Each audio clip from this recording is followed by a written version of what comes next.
Subscribe to our YouTube channel and press the bell icon to get the latest updates.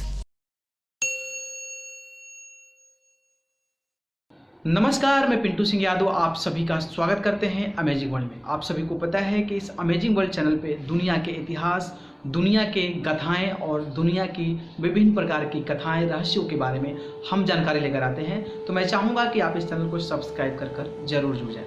चलिए, तो आज हम बात करेंगे महाभारत। नाम तो आप सुने ही होंगे।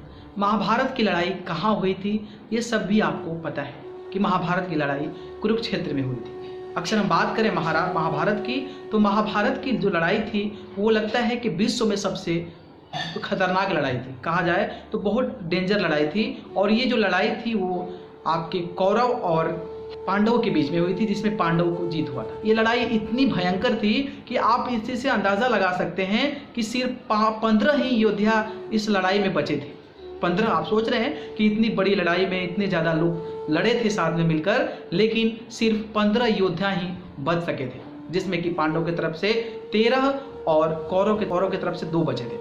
हालांकि पांडवों को अर्जुन का साथ मिला था, श्री कृष्ण का साथ मिला था, जिससे कि पांडव यहाँ पे महाभारत की लड़ाई में जीत हासिल कर लिए थे। ये लड़ाई इतनी गंभीर थी कि हमारे देश के जो आर्थिक समस्याएं हैं उसके साथ साथ देश की जो राजनीति है, जो देश के हमारे कल्चर हैं, जो देश के हमारी धर्म हैं, वो सारी चीज़ें विलीन हो गई थी, मतलब खत्म हो गई थी। इतनी भयंकर लड़ाई थी। लेकिन आपको एक बात पता है कि महाभारत की लड़ाई आखिर कुरुक्षेत्र में क्यों हुई? आप सभी सोचते होंगे कि कुरुक्षेत्र में हुई थी, नाम था कुरुक्षेत्र इसलिए नाम पड़ गया कुरुक्षेत्र। लेकिन इसके पीछे एक बहुत बड़ा राज है कि आखिर जो महाभारत की लड़ाई थी वो कुरुक्षेत्र में ही क्यों हुई है। तो आइए हम दिखाते हैं इस खास रिपोर्ट में कि ये जो महाभारत की लड़ाई पांडव और कौरव के बीच जो हुई थी, ये महाभारत की लड़ाई कुरुक्षेत्र में ही क्यों हुई थी, इसके पीछे क्या रीजन। तो आइए देखते हैं ये खास रिपोर्ट। जिस भी व्यक्ति ने भगवान कृष्ण का अथवा महाभारत का नाम सुना है उसने प्रायः कुरुक्षेत्र का नाम भी सुना ही होता है। कुरुक्षेत्र को युद्ध भूमि के अतिरिक्त धर्म क्षेत्र भी कहा जाता है, क्योंकि वहीं से धर्म की स्थापना का उद्घाटन भगवान श्री कृष्ण ने किया था। परंतु क्या आपके मन में कभी ये प्रश्न आया कि कुरुक्षेत्र को ही युद्ध भूमि के रूप में क्यों चुना गया? इसके पीछे क्या कारण था कि कुरुक्षेत्र को ही इस महान नरसंहार के लिए उपयुक्त माना गया? इसके बारे में कुछ दंत कथाएं प्रसिद्ध हैं। इनमें से 2 का प्रसंग यहाँ दिया गया है। जब दोनों प्रतिद्वंदी दलों ने ये निश्चित कर लिया कि युद्ध की अतिरिक्त और कोई विकल्प नहीं है, तो युद्ध भूमि की खोज आरंभ हुई। इस युद्ध भूमि का क्षेत्रफल तथा उपयुक्तता दोनों विशाल सेनाओं के लिए पर्याप्त होनी चाहिए थी। इसलिए श्री कृष्ण ने अपने दूतों को चारों दिशाओं में भेजा। वो ये चाहते थे कि आसुरी वृत्ति को लोग ही इस युद्ध के चपेट में तथा संवेदनशील तथा भावनात्मक व्यक्ति इससे दूर रहें। कुछ समय उपरांत एक दूत ने आकर समाचार सुनाया कि अमुक स्थान पर भाई भाई में घृणा की मात्रा पर्याप्त रूप में विद्यमान है तथा वहाँ मानवीय मूल्यों तथा भावनाओं का कोई महत्व नहीं है। दूत ने बताया कि 2 भाई एक खेत की मेड़ से बहते हुए वर्षा के पानी को देख रहे थे। एक ने उस पानी को रोकने के लिए दूसरे भाई को कहा। इस पर दूसरे भाई ने स्पष्ट मना कर दिया और उलाहना देते हुए कहा कि जो स्वयं क्यों नहीं बंद कर देता है।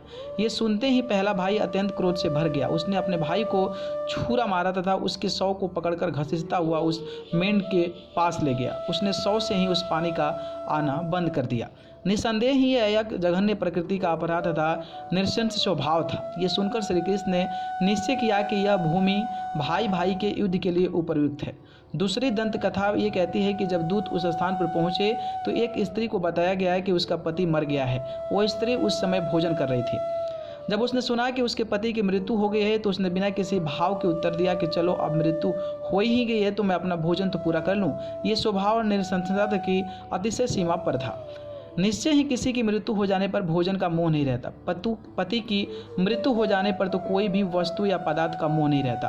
यह प्रसंग सुनते ही श्री कृष्ण ने निश्चय किया कि युद्ध नहीं यही होगा। इन दोनों कथाओं में हमें यही पता चलता है कि हम जिस क्षेत्र में रहते हैं वहाँ की जलवायु भी हमारे स्वभाव पर अपना स्पष्ट प्रभाव डालती है। तो देखा आपने कि महाभारत की जो लड़ाई थी वो कुरुक्षेत्र में रखने के पीछे जो लॉजिक थे वो क्या थे एक्चुअली में, बहुत कम लोगों को पता होगा। अगर आपको नहीं पता था तो आप इस चीज़ को सुने जरूर होंगे। अगर दूसरे को दिखाना चाहते हैं कि महाभारत की लड़ाई जो है कुरुक्षेत्र में क्यों हुई थी तो आप अपने लोगों को जरूर फॉरवर्ड करें और बाकी हमारे चैनल को सब्सक्राइब कर जरूर जुड़ें। धन्यवाद, नमस्कार। Subscribe to our YouTube channel and press the bell icon to get the latest updates.